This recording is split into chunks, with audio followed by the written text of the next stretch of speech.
And welcome back to When Duty Calls. Now, in an effort to curb the proliferation of illegal firearms in the country, the Minister of Police, General Bheki Cele, has declared a firearm amnesty for a period of 6 months, which started on the 1st of December 2019 and will end on the 31st of May in 2020. Now, the firearm amnesty gives South Africans an opportunity to surrender all illegal, unwanted firearms, ammunition and/or parts of the firearm to help clear illegal guns from the streets. After due processes have been followed, the surrendered firearms will then be destroyed. Let's take a look. The objective of the firearm amnesty is to curb the rapid increase in the number of illegal firearms in circulation around the country and to provide an opportunity for firearm owners to surrender unwanted firearms, ammunition and firearm parts. The amnesty also aims to prevent violent crimes and promote safety in order to effectively protect our communities. Community members in possession of illegal firearms and ammunition are encouraged to take advantage of this amnesty period to hand over such guns without fear of prosecution. All these surrendered arms received will be subjected to ballistic testing. As with all arms that are handed over during the amnesty, will be subjected to the amnesty process. But it is important to note that during this amnesty period, there will be no indemnity for firearms handed over which have been used to commit the crime. Firearm owners with expired licenses can also renew their licenses during this period. In December of 2019, the South African Police Service received applications for the relicensing of firearms whose licenses had been terminated in terms of Section 28 of the Firearms Control Act. So far, the police have recorded more than 264 applications for the renewal of firearm licenses, which includes 247 applications for handguns, 8 shotguns and 9 rifles. The number of firearms surrendered in December 2019 were more than 1,465 and more than 14,861 rounds of ammunition.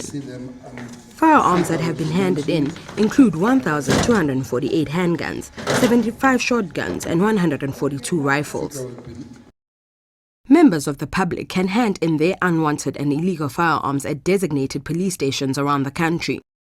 Designated amnesty officials and SAPS officials have been subjected to thorough screening and vetting, and only those who meet the identified criteria have been appointed to handle amnesty firearms that are handed in. There are 9 centralized storage facilities in all provinces that have been subjected to risk assessment. The South African Police Service have made adequate provision for the safekeeping of all firearms surrendered. Firearms will be audited for the purpose of destruction.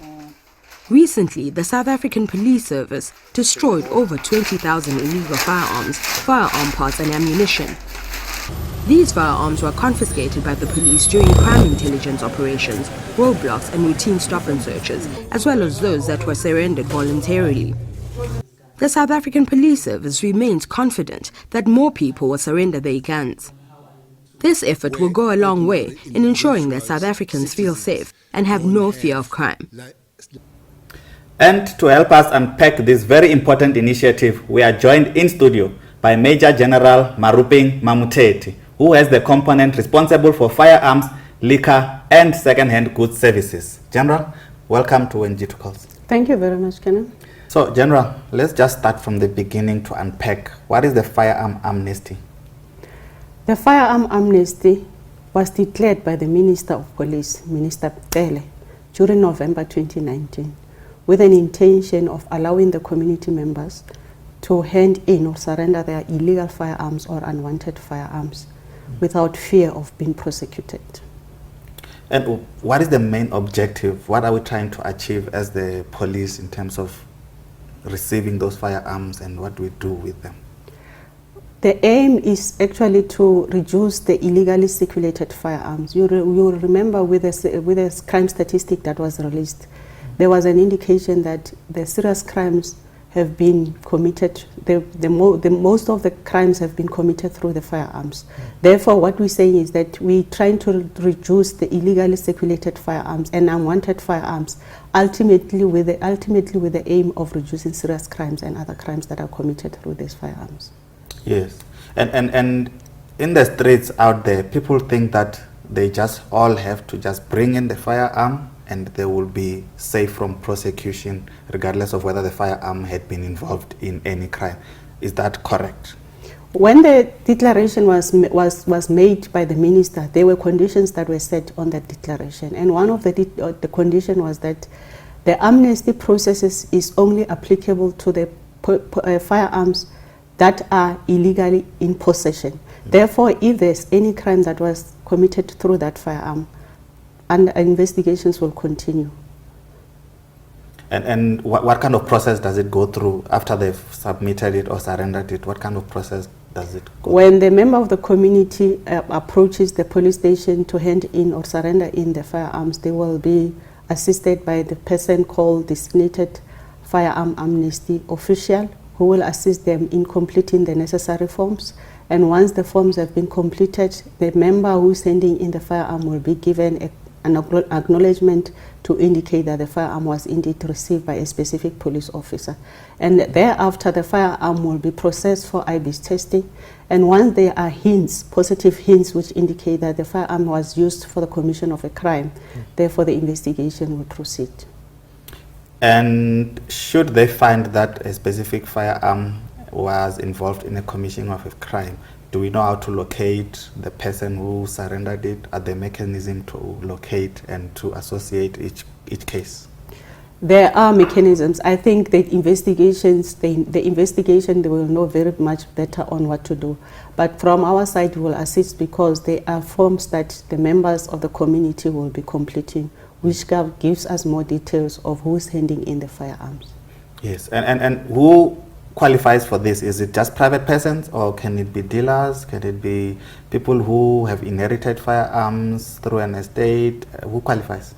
In general, everybody qualifies, whether you are a private community member, in the sense that you are owning a private firearm, or you have somebody whom you know owns or has an illegal firearm. The manufacturers who have firearms that are no longer in use or they don't want them. The dealers also, they can also hand in the illegal firearms, the firearms that were actually handed to them, of which they cannot be able to trace the owners, because then they have to follow the processes to get them through registered in their register. So those dealers, they can also hand in their firearms. The estate firearms, if maybe the firearm was owned by the deceased and the deceased died before, the deceased died before the license expired, then the processes of estate will follow. But if the firearm license expired before that, then the firearm is regarded as illegal. Those firearms can also be handed in. But if it's the license has expired, can the person reapply for the license now or not?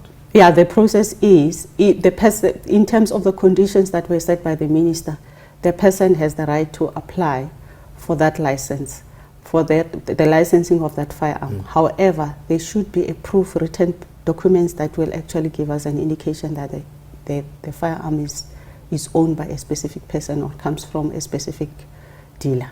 Yes. And finally, General, just to encourage members of the community, because what we are trying to do here is to say people must take this opportunity very serious to surrender those firearms. What would be your message to members of the public who may be in possession of illegal firearms or ammunition or parts thereof? This is the opportunity not to be missed, because we are trying to reduce the crime in the country, and I think the crime is a problem for all of us.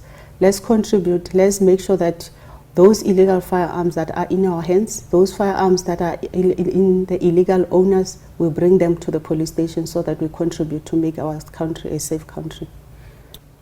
General, thank you so much for making the time to come and speak to us. Thank you very much, Kenneth. It was a pleasure for me too. There you have it, folks. We do believe that this amnesty period will result in the reduction of the number of illegally possessed firearms in the country. And for more information on this matter, an inquiry desk at the Central Firearm Register Call Center has been established to handle all inquiries related to the amnesty. The telephone number for the call center is 012-353-6111. The number again, 012-353-6111. Don't go away. We'll be back right after the break.